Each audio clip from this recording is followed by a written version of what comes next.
If you can complete these 3 morning exercises after 55, you're stronger than most people your age. Try these 3 morning tests to see how your strength and balance stack up after 55. Waking up with stiff joints and tight muscles is something most people over 55 know all too well. The good news is that a simple morning routine can change how your entire day feels. Morning bodyweight exercises hit a little differently for people over 55, but in a good way. As we age, we lose some natural lubrication in our joints. Blood flow naturally slows down, and balance becomes more crucial for preventing falls. But with the right movements at the right time, you can warm up your body, boost your energy, and build the strength that keeps you independent. Here are 3 simple, reliable bodyweight tests I use for clients over 55, and exactly what each one tells you about your fitness level. Why morning exercise works differently after 55. Joints are stiffer first thing in the morning. Light movement early in the day helps warm up our bodies, reduce stiffness, and make the rest of the day feel a little bit easier. It jumpstarts circulation and energy. Blood flow naturally slows down with age. A short morning routine wakes up the whole system, muscles, brain, and metabolism, better for balance and stability work. The nervous system is at its best about 30 to 45 minutes after waking up, so practicing balance, core activation, and controlled movements is safer and more effective this time of the day. This is crucial for fall prevention as we age. It supports hormone balance. Regular movement provides the opportunity for cortisol to run its natural course to rise, lower, and then come into balance. There are several benefits of exercise on disease risk, and one contributor can be the reduction in the chronic elevated levels of cortisol. It sets the tone for the day. Consistency is everything. Starting the day with bodyweight movement increases the chances of staying active, eating better, and keeping momentum. The benefits you'll notice right away. You get rid of stiffness as the day begins. Joints and muscles tend to feel tighter with age. Moving early warms everything up, reduces aches, and helps you feel looser for the rest of the day. Energy levels are more stable. A short morning walk boosts circulation and wakes up your brain and body. That means better focus, more energy, and less of the midday crash. It supports balance and mobility. The nervous system is fresh in the morning, making it a great time to work on stability, core strength, and coordination. This is huge for preventing falls and injuries. It builds consistency. Life gets busy as the day goes on. Morning workouts make it more likely to stick with your routine and hit your goals long term. Better recovery. Gentle strength and mobility work early in the day is easier on joints and connective tissue and helps keep inflammation down. 1. Sit to stand chair stand. What it tests. Primary, lower body, hip, and knee concentric strength, mostly quads and glutes. Secondary, hip mobility, core stability, balance, and functional fitness standing from a chair equals everyday movement. Also gives an idea of work capacity and how joints tolerate repeated loading. Step-by-step 30-second test. Sit in a standard chair where your hips are level with your knees, feet hip-width apart, toes forward. Cross your arms across your chest. Stand fully upright to full hip extension, then sit back down with control. Repeat as many times as possible for 30 seconds. Keep a steady, safe tempo. No bouncing. Stop if pain occurs or form is lost. Benchmark's practical guidelines.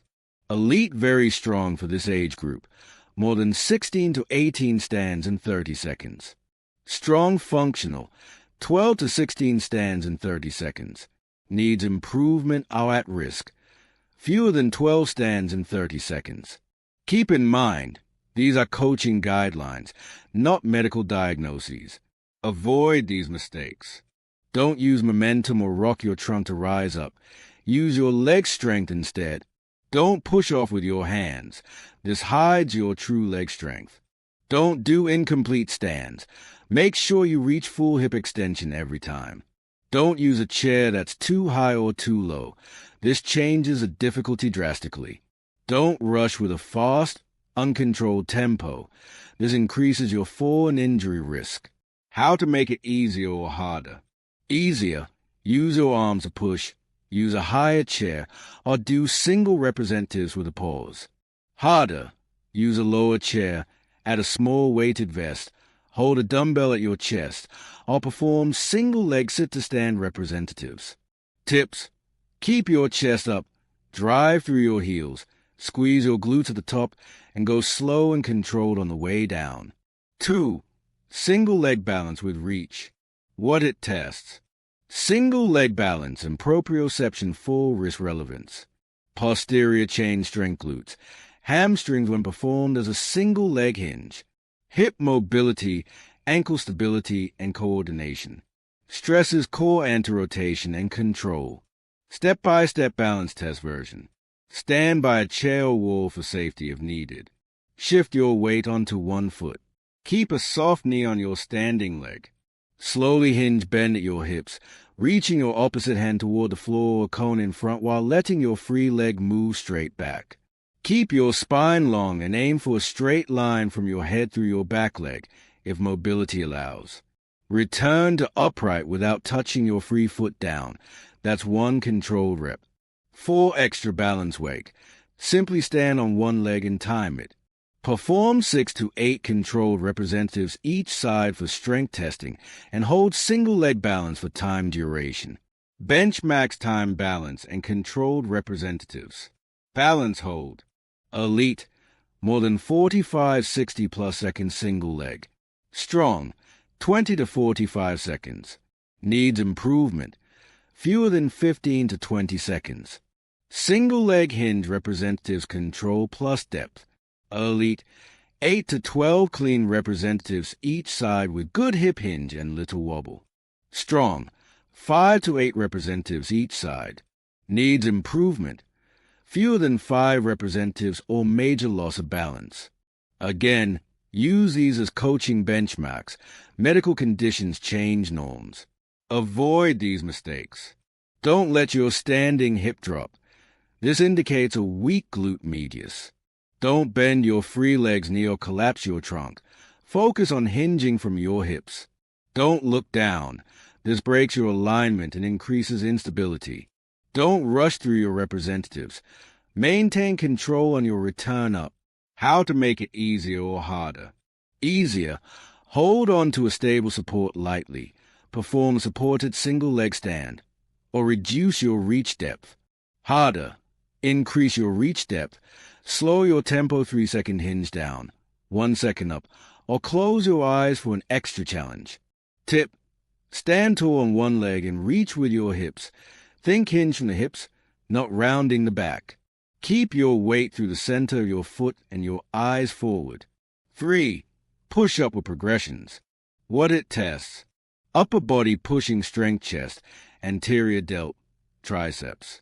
Core and shoulder girdle stability, ability to hold a rigid plank while generating force.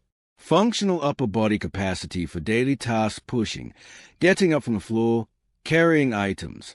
Step-by-step progression from easiest to hardest. Wall push-up regression. Place your hands on a wall at chest height, feet back. Lower your chest toward the wall, then push back. Incline push-up regression from wall. Place your hands on a bench or table 45 degrees angle. Knee push-up. Place your hands shoulder-width apart, knees on the ground. Keep your body in a straight line from knees to head. Lower your chest to approximately fist distance from the floor, then press up. Full push-up. Keep your toes on the floor, body rigid. Lower your chest to approximately 2 inches from the floor, then press up. Bench max representatives with good form. Full push-up standard. Elite, more than 20 full push-ups. Strong, 10 to 20 full push-ups. Needs improvement, fewer than 15. These are practical coaching tiers. Many over 55 will start on inclines or knees and progress safely. Avoid these mistakes. Don't let your hips sag or hike up. This loses core tension and loads your lower back. Don't flare your elbows out wide 90 degree. This stresses your shoulders. Keep them at approximately 45 degrees from your body. Don't cheat the range of motion. Lower fully and lock out at the top. Don't jut your neck forward. Keep a neutral spine. Tips: keep a straight line from your head to your heels or knees. Draw your belly button toward your spine. Lower with control, and keep your elbows at a comfortable angle. Why these 3 exercises work together.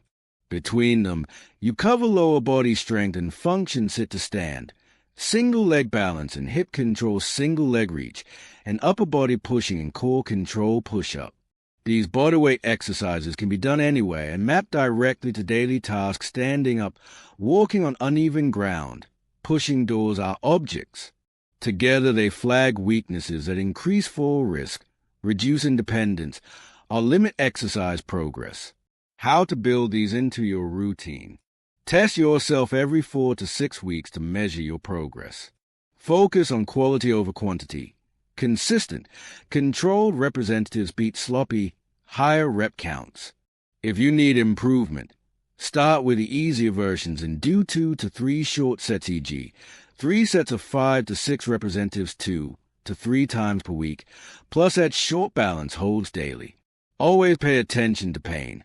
If you experience shoulder, knee, or back pain, switch to an easier version and consult a doctor as needed. How to interpret your results. Look at the pattern, not just a number.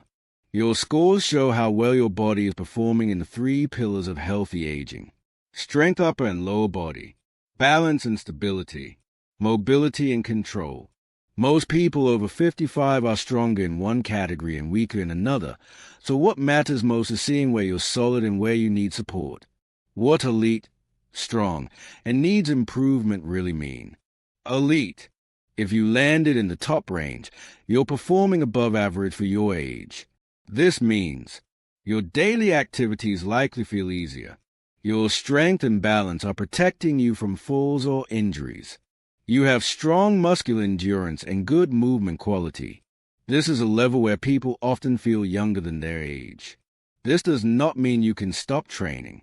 It means you've built a solid foundation worth maintaining. Strong. If your score sits in the strong range, you're doing very well compared to typical adults over 55. This means your functional strength is solid.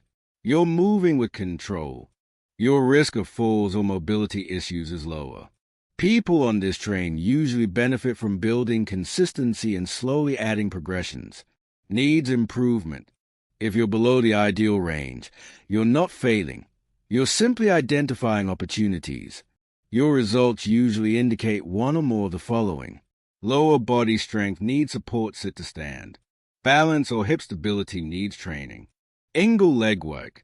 Upper body and core strength need development push-ups.